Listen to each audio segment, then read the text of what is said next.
আচ্ছা আর্কিটেক্ট সাহেব, আজকের প্ল্যানটা একটু বুঝিয়ে বলবেন?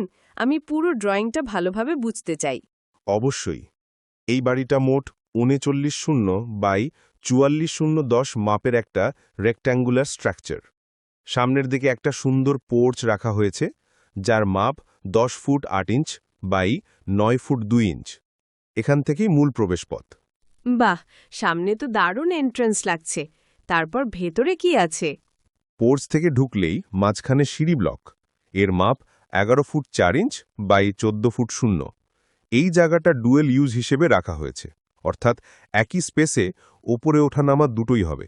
আপ ও ডাউন অংশ আলাদা করে দেখানো আছে। ভালোই লাগছে। সিঁড়ির পরে এই বড় জায়গাটা কি? এটা হলো ডাইনিং হল।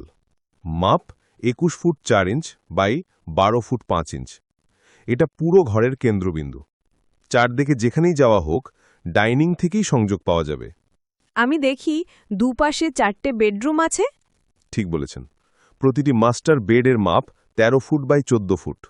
নিচের দুটো বেডরুমের সামনে সুন্দর ভারান্দা বা ভিইআর আছে।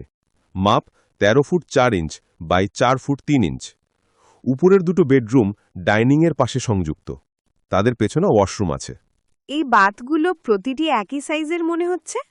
হ্যাঁ, প্রতিটি বাথের মাপ 8 ফুট বাই 6 ফুট রাখা হয়েছে, যাতে শাওয়ার, কমোড ও ওয়াশবেসিন আরামে ফিট হয়। এছাড়াও প্রতিটি বেডরুমের সঙ্গে অ্যাটাচড বাথ আছে।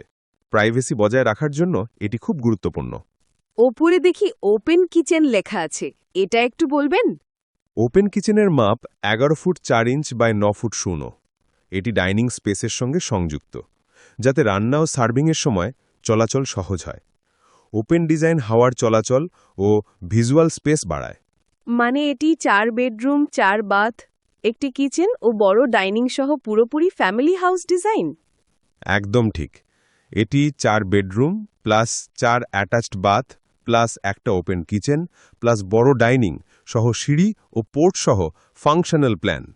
পুরো ডিজাইনটাই ব্যালেন্সড, যাতে প্রত্যেক সদস্য নিজের স্পেস পায়, আবার সবাই ডাইনিংয়ে একত্র হতে পারে। দারুণ। আমি মনে করি এই প্ল্যানটা খুব সুন্দরভাবে সাজানো হয়েছে। সামনের পর্চ, কেন্দ্রীয় ডাইনিং আর চারদিকের বেডরুম সব মিলিয়ে খুব হোমলি অনুভূতি দিচ্ছে। ধন্যবাদ। আমরা চেয়েছি জায়গার সর্বোচ্চ ব্যবহার করে একটা সিমেট্রিক্যাল ও আরামদায়ক ঘর তৈরি করতে। এই ফ্লোর প্ল্যানটা আমি ইউটিউবে ফ্লোর প্ল্যান রিভিউ ভিডিওতে দেখাতে চাই। অবশ্যই।